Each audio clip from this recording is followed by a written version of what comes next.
IPL season జోరుగా సాగుతోంది. కొన్ని టీములు వరుస విజయాలతో దూసుకెళ్తుంటే మరికొన్ని టీములు మాత్రం అంచనాలను అందుకోవడం లేదు. చెన్నై, ముంబై టీములు ఈ లిస్టులో ఉన్నాయి. అయితే వరుస పరాజయాలతో సతమతమవుతున్న ముంబై ఇండియన్స్ టీంకు ఓ శుభవార్త.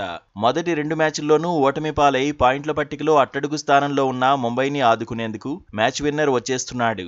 ఆ జట్టు star fast bowler Jasprit Bumrah practice మొదలెట్టాడు. నేషనల్ క్రికెట్ అకాడమీలో బౌలింగ్ ప్రాక్టీస్ మొదలుపెట్టాడు.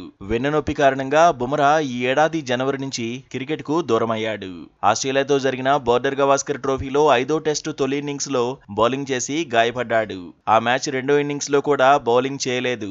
ఆ తర్వాత కీలకమైన ఛాంపియన్స్ ట్రోఫీ కూడా బుమ్రా దూరమయ్యాడు. దాంతో టీమిండియాకు మంచి ఫాస్ట్ బౌలర్ దూరమైనట్లు అయింది. ఎక్కువ మంది స్పిన్నర్లతోనే భారత్ విజయాలను అందుకోగలిగింది. ట్రోఫీని ముద్దాడింది.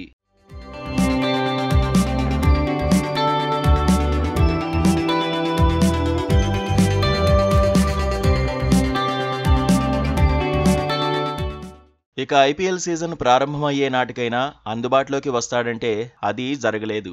ఐపీఎల్లో ముంబై ఇండియన్స్ టీం తరఫున ఆడుతున్న బుమ్రా జట్టుతో మాత్రం చేరలేదు. బుమ్రా లేకపోవడంతో ముంబై టీం చాలా ఇబ్బంది పడుతోంది. ఆడిన 2 మ్యాచ్ల్లోనూ ఓడిపోయింది. బుమ్రా వస్తే ముంబై బౌలింగ్ ఖచ్చితంగా బలోపేతం అవుతుందని అందరూ నమ్ముతున్నారు. చాలా రోజులు క్రికెట్ కు దూరమైన బుమ్రా మళ్లీ ప్రాక్టీస్ మొదలుపెట్టాడు. ప్రస్తుతం బెంగళూరులోని ఎన్సీఏలో శిక్షణ తీసుకుంటున్నాడు.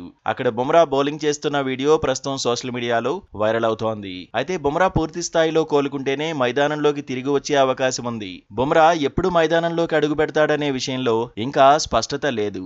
ఏప్రిల్ మధ్యలో ముంబై జట్టుతో బుమ్రా చేరే అవకాశం ఉన్నట్లు తెలిపాయి. అతను తొందరగా వస్తే ముంబై జట్టు బౌలింగ్ మరింత పటిష్టమవుతుంది. ఇప్పటికే చాలాసార్లు టీము విజయంలో కీలక పాత్ర పోషించిన బుమ్రా జట్టులోకి ఎంత తొందరగా వస్తే అంత మంచిదని అంటున్నారు.